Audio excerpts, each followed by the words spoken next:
Hi, my name is Grace Baroni, and welcome to Conversations with the ERC5. Today, I am so excited to have with me Heidi Pafumi, a dynamic entrepreneur and leader in the community. Heidi, welcome to the podcast. It's Thanks a pleasure to have you here. So I was going to do an intro and share all of the amazing things that you do, but I thought it'd be better if I had you do it because you do have so much going on. So share with us some of your roles. So primary is I am the team leader of the Slope to Shore team of William Ravis. So I manage a team. We're currently 15 agents deep. I manage that with my co-partner, Shauna Gutowski. She's also a leader within the team, also a co-founder with me. Also, I lovingly refer to myself as the backup dancer at Pafumi's restaurant because I don't want anybody to think I'm in charge because I'm not. I'm just a background figure. But I do help with their more global planning and their global endeavors. I also, with my husband, we also manage a lot of investment properties. So we do that as well.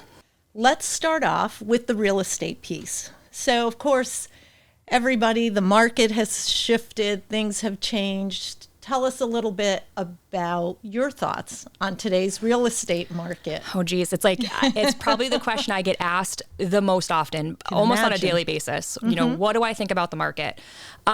You know, the nice thing about real estate and the worst thing about real estate is that it's a constantly evolving thing. You know, as agents, as soon as we get comfortable in a market, it usually shifts. So it's never boring in that regard. It's definitely been a hard couple of years in real estate. You know, industry as a whole has, you know, decreased business by almost 30%. So if you're an agent that's, you know, didn't get a 30% hit, you're actually doing pretty good. So a lot of agents actually, you know, they did do a lot less business this past year than they have previously. But again, it's sort of the norm of everybody. The main reason for it is because there's no inventory. So, you know, everyone thinks that it's, you know, because of the interest rates, and those don't help, don't get me wrong. But interest rates are still historically pretty low. You know, people are still so focused on the COVID rates that we'll never see again. Not in our lifetime, we hope, right? Fingers crossed. Yeah, let's not revisit that. Right. So, you know, people are so, you know, people got spoiled with this 2% interest rate. So people that would have normally, you know, put their houses on the market to buy another house, they're not doing that because why would they trade their 2% interest rate for, you know, a 5, 6, or a 7% interest rate? It makes sense. I completely get it. So, you know, we're really finding that the inventory that's out there, we call it, it's the mandatory inventory. It's when, you know, when something happens, you know, a divorce, a death, things of that nature, rather than the desire inventory. So, you know, previous to the last couple of years, we had a lot of desire inventory. With desire inventory, right, there's a lot more options, right? So generally speaking, the more houses, the less the prices are going to be because there's more options. The least amount of houses, the more the properties prices will be. So the market is it's weird. And it's, I think any agent who's been in this for, you know, 10 years or more will tell you that it's never been quite like this. It's definitely a new challenge for all of us agents. And I think we're finding that a lot of the new agents will probably get weeded out. And it's going to be a lot of the veterans who actually, you know, make the stay because it's hard. It's a whole different way to think. Right. Yep. So that brings me to another question for you because you're a team leader. So you've got this team and, you know, we had some great times and now things are shifting. How do you motivate them? How do you keep them focused? Because it's so hard when you've got a great team. You want to keep that team together and you don't want to lose anyone. So how do you strategize? How do you keep them, you know, believing that this too will pass and we are still doing great things? It's definitely hard. I would say primarily I just make my partner Shauna do it, but but apparently as a co-leader I have to help every now and again. But she's actually really fantastic. You know, keeping the girls motivated. You know, we've always kind of lovingly referred to, you know, Shauna as mommy shark, and I tend to be daddy shark. So Shauna is the more optimistic. You know, we're gonna make it, guys. This is what we're gonna do. And I'm more the all right, we're in this. You know, so we're a team. Yeah. So what I've been focusing a lot on my end, and when I am mentoring the agents, is we talk more about the foundation of just being a business owner. So you know, we're teaching them in this lull, right? More of the business side of what we do. When you're in a high, all you can do is sell because you're so busy. You're not focusing on yourself as a business, right? So more strategies. Because if you are a solid business owner, you will survive, right? If you're just a salesperson, you're not going to because there's nothing to sell. So there's been a little shift of conversation of, what it looks like to actually be successful within real estate. It's not just being the top salesperson. There's more to it than that if you want the lasting success. So the motivation really has become more of a lasting success conversation versus like, what do we do to get more deals right this second? It's more like, what do we do now so that we will have more deals that spread out for the next year, the next 3 years, the next 5 years, right? So planting more seeds, the conversation of the planting the seeds now, and hopefully that they'll grow later. So, and it's definitely a different mind shift than it was, 2020 and 2021 when it was all just raining in. Now it's definitely different. We have to try, right? We have to try. It's hard. We have to pivot. Because that in the world of sale, in almost anything that you do, there's always, these ebbs and flows, and you've got to be able to pivot and adapt at a moment's notice and plant the seeds for the future. Exactly. Because it's those who planted the seeds for the future that are still with us in the real estate market. Right. They prepared, okay, so we've got a quiet time now, but I will now focus on how do I build my business, my brand, and become the best realtor I can be. Sure. So that's exactly it. Yeah. So we're busy planting seeds right now. That's fantastic. We'll have lots of wonderful flowers and great hope so. things Fingers blooming. crossed. So now let's move on to Pafumi's to go. Yeah. How do you find time for everything? We'll get to that afterwards. I just want to know, what is the secret? The secret is I can't talk about it for very long because then I get really anxious and overwhelmed, and then I start questioning whether or not I can do any of it. So I just wake up every day and just up every day and just do what I have to do that day. Okay. Because you're doing a fabulous job of it. So let's not even go there. So tell us about Pafumi's to go. Well, so Pafumi's to go, for people who don't know, we've got the smaller pizza shop back inside of Crane Park, excuse me. And it's Love really the just fried dough. Oh, yeah, thank you. And I voted on what I wanted. Oh, and I'm perfect. assuming it's the Heidi is your I don't know why. Dish. Yeah, I don't know why that's one of my favorites. I don't know why they named it after me. Oh, okay. Because I don't eat that, but whatever. I voted for it. Thank you. Appreciate it. That and the fried dough, I'm all about it. They didn't give me a say. I would have named the fried dough after me before I would have named, the tomatoes after me. But that's fine. It's fine. Well, it's fine. So, right now we're just a small, mainly takeout pizza shop. We do have a few tables, but nothing to speak of. But we're going to be moving to the big building, right in front of it. We're going to be right on Main Street, and we're not going to be Pafumi's to go anymore. We're going to be Pafumi's on Main. So that's our official. I like that. Yeah, our official name change will be Pafumi's on Main. We will be a full restaurant with a bar area and a dining room.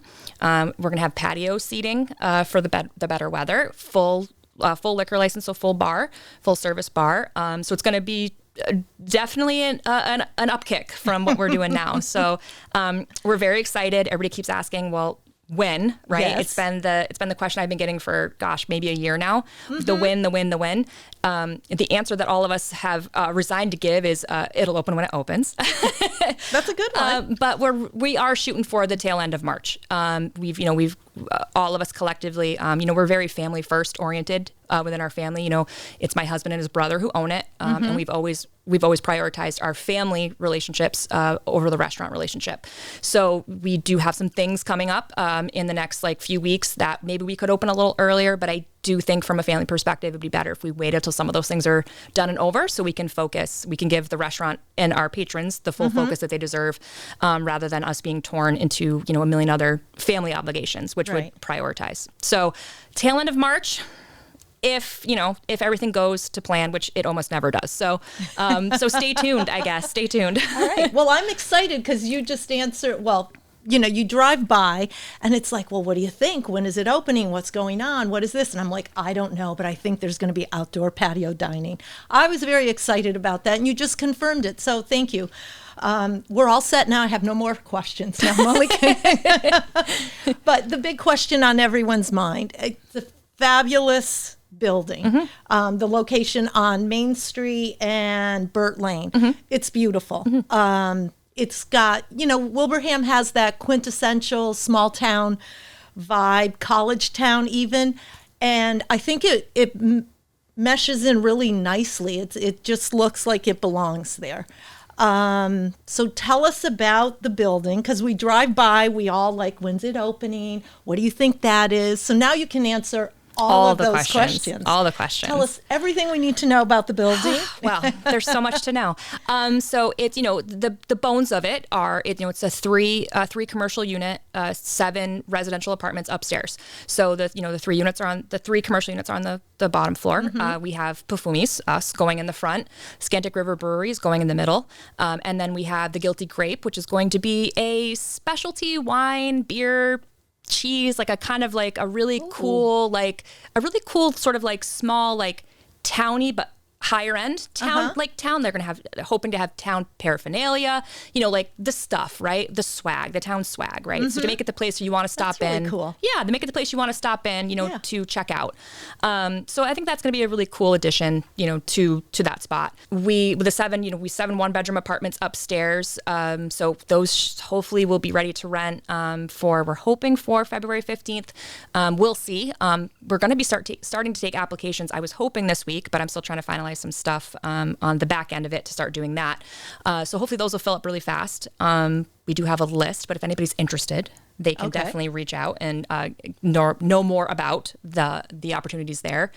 As far as making it look, aesthetically pleasing to the town, we worked very hard with the town, because we all wanted all of that. That the people within the board of the town and with us, like we didn't want it to look like it would stick out like a sore thumb, right? The idea is to make it look like it's harmonious, to make it look like it's a part of that downtown walkable district, right? But to give something to actually walk around downtown to go do, right? Because currently there isn't anything there. So we're hoping that it'll create some sort of little anchor for a little small, Main Street something, right? I think it will.